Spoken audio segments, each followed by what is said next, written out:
তাদেরকে তো আমরা বলি নাই যে আপনারা দেশ ছেড়ে চলে যান। তারা গেলেন কেন? তারা গিয়েছেন এই কারণে যে তারা এত সব অপকর্ম করেছে যে এই দেশের 1 ইঞ্চি জায়গাকে তারা নিজেদের জায়গা মনে করতে পারে নাই। এই জন্য দেশ ছেড়ে যেদিকে পেরেছে পালিয়েছে, আর যারা যেতে পারে নাই আস্তে আস্তে জালে ধরা পড়েছে। তারা তো গেল, এখন কি হলো বাংলাদেশে? এই দেশ যদি ভালো থাকে আপনি ভালো থাকবেন, আমরা ভালো থাকবো।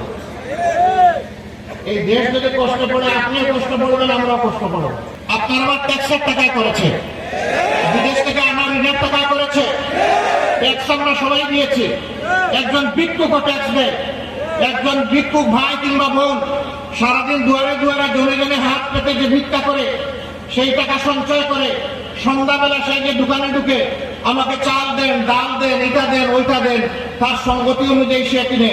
আপনি যেমন কিনতে গিয়ে ভেট দেন, তাকেও তেমনি ভাবে ভেট দিতে হয়।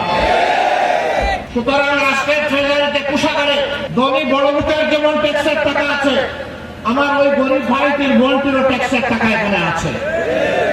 এই সমস্ত টাকা দিয়ে উন্নয়ন হয়। আবার বিদেশ থেকে যে লোন আনা হয়, ঋণ আনা হয়, তার বোঝা কিন্তু আজকে জন্ম নেওয়া শিশুটির ঘাড়েও পড়ে। এই যে উন্নয়ন রাজনীতিবিদরা করেন ক্ষমতায় গিয়ে, এটা আপনার আমার কিংবা তাদের বাপের টাকায় নয়, এটা জনগণের টাকায় হয়। কিন্তু জনগণের সেই আমানতদারকে নয় করে। কোটি মানুষের আস্থার ভালোবাসায় 11 বারের মতো দেশের 1 নম্বর রেফ্রিজারেটর ব্র্যান্ড ওয়ালটন। 10 টাকায় যেখানে কাজ হওয়ার কথা সেখানে 100 টাকার বাজেট তৈরি করা হয়। আবার সময় মতো শেষ হয় না, জনদুর্ভোগ সৃষ্টি করে। তাই বাড়িয়ে বাড়িয়ে বাজেটকে আরো দেওয়ার চেষ্টা করা হয়।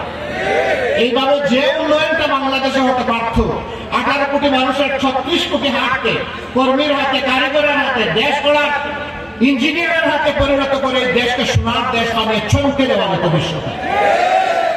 আমার দেশের নাগরিকরা সারা দুনিয়ায় ছড়িয়ে পড়ে সেই দেশের উন্নয়ন করতে পারে, আর আমার দেশের নাগরিকরা নিজের দেশের উন্নয়ন করতে পারে না, একমাত্র চুর এবং বাটপারদের কারণে।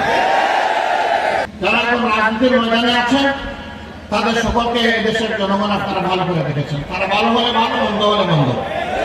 আমি ভালো বলবো না, মন্দ বলবো না, বিচার করার দায়িত্ব জনগণের। যে উন্নয়নের নামে এই সমস্ত বাটপারি, ধোঁকাবাজি, এগুলা থেকে যদি জনগণের মুক্তি পেতে হয় তাহলে দুটি জিনিসের প্রয়োজন। একটি হচ্ছে একটা উন্নত আদর্শ, যে আদর্শের গায়ে কোনো কালিমা নেই, যেটি পরিপূর্ণ, যেটি সমস্ত মানুষকে যে আদর্শ ধারণ করে এবং জীবনের সকল সমস্যার সমাধান দেয়, যেটি নিখুঁত এবং পূর্ণাঙ্গ। আরেকটা লাগবে এই আদর্শকে ধারণ করা কিছু চরিত্রবান সৎ মানুষ। এই দুইটা ছাড়া কখনো দেশ গড়া সম্ভব নয়। আদর্শ হিসেবে আল্লাহর আইনের ঊর্ধ্বে কোন আদর্শ নাই। আসমানের নিচে এবং জমিনের উপরে কোথাও নেই। বাংলাদেশ জামাতে ইসলামী তার আদর্শ হিসাবে সেই ইসলামকে কবুল করেছে। আমরা বিশ্বাস করি ইসলামেই শান্তি, ইসলামেই মুক্তি এবং ইসলামেই মর্যাদা। এর বাইরে মুক্তি, শান্তি এবং মর্যাদা নাই, আসবে না। বাংলাদেশ জামাতে ইসলামী আলহামদুলিল্লাহ ইতিহাসে অনেক বাদ, অনেক চ্যালেঞ্জ, অনেক বাধা অতিক্রম করে আজকের এই জায়গায় এসে দাঁড়িয়েছে। আমাদের কলিজার টুকরা এক এক করে 11 জন শীর্ষ নেতাকে আমাদের বুক থেকে কেড়ে নেওয়া হয়েছে। একজন ছাড়া বাকি 10 জন দুনিয়া থেকে বিদায় নিয়েছেন।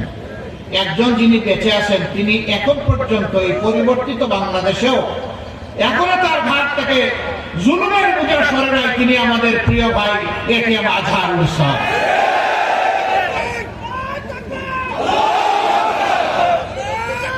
আমরা সরকারকে যথেষ্ট সময় দিয়েছিলাম। এক এক করে কারাগার থেকে সমস্ত রাজনৈতিক নেতারা মুক্ত হয়ে এসেছেন। এটিএম আজহারুল ইসলাম যখন বন্দী হন তখন ছিলেন তিনি বাংলাদেশ জামাত ইসলামের ভারপ্রাপ্ত সেক্রেটারি জেনারেল। আমরা সরকারের কাছে স্পষ্ট জানতে চেয়েছি তিনি এখনো কারাগারে কেন? মিথ্যা মামলা, যার উপর জুলুম করল আওয়ামী লীগ, এখনো কি সেই জুলুম চালু থাকবে? এই জন্য এই দলের একজন ছোট্ট দায়িত্বশীল হিসাবে আমি ঘোষণা করেছি যে আজহার ভাইকে ভিতরে রেখে আমি আর বাইরে থাকতে চাই না। সরকার যেন আমাকে গ্রেফতার করে কারাগারে পাঠানোর ব্যবস্থা করে। আজহার ভাইয়ের মুক্তির সাথে সাথে বাংলাদেশ পুরোপুরি মুক্তি পাবে না, তবে একজন মুসলিম মুক্তি পাবেন ইনশাআল্লাহ। বাংলাদেশকে মুক্ত করতে হলে এই দেশের যুব সমাজকে এগিয়ে আসতে হবে। আমি যুবকদেরকে অভিনন্দন জানাই। সেলিউট জানাই। টানা 15.5 বছর আমাদের উপর জুলুম চলেছে, আর আমরা আন্দোলন করেছি এই সরকারকে, ফ্যাসিবাদী সরকারকে ক্ষমতা থেকে সরাই বাংলাদেশকে মুক্ত করার জন্য। আমরা পারিনি, আমরা রাজনীতিবিদরা 15.5 বছরে পারিনি, কিন্তু সেই সমস্ত কষ্ট, দুঃখ, যাতনা, জুলুম একত্রিত হয়ে যে শক্তি তৈরি হয়েছিল আমাদের ছাত্রদের নেতৃত্বে, সেই শক্তির বলে আলহামদুলিল্লাহ বাংলাদেশ মুক্ত হয়েছে ফ্যাসিবাদের কবল থেকে।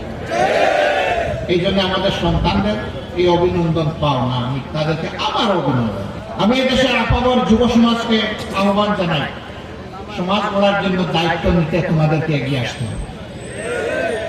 যেই সমাজের যুবকেরা এগিয়ে আসে বিপ্লবের জন্য, সেই সমাজে আল্লাহর পক্ষ থেকে বিপ্লব সফল হয়। আমি শুধু যুবকদের কাছে দুটা জিনিস চাই, একটি হচ্ছে গভীর দেশপ্রেম, আরেকটি হচ্ছে আল্লাহ তাআলার ভয়। এই দুইটা নিয়ে যদি আমাদের যুবকেরা এগিয়ে আসে, সকল ধরনের ষড়যন্ত্রের বিরুদ্ধে হিমালয় পর্বত, এই পর্বত খসিয়ে দিতে যেই মাথা দিয়ে গুতা দিব, ওর মাথা ভেঙে চুরমার হয়ে যাবে। আমি একজন যুবক, আলহামদুলিল্লাহ। যুবকরা, তোমরা যখন মানুষের মুক্তির জন্য রাস্তায় নামবে, আমাদেরকে তোমাদের মিছিলের পিছনে পাবে না, সামনে পাবে ইনশাআল্লাহ। আমার কাছে বৃদ্ধ ওই ব্যক্তি যে কোনো কিছু দেখলেই ভয় পায়। আমার কাছে যুবক ওই ব্যক্তি যে পাহাড় এবং পর্বতকে মারানোর সাহস রাখে। বয়স তার কত, এটা আমার কাছে এটার কোনো গুরুত্ব নাই আমার কাছে বয়সে। যদি আপনার অন্তরে যৌবনের স্পৃহা থাকে, আর দেখতে পাচ্ছি বেশিরভাগ বয়সে যুবক, নিজেকে যুবক ভাবা যাবে না যদি মন তোমার বুড়া হয়। আমরা সব যুবকের হাত দেখতে চাই, যৌবনের উত্থান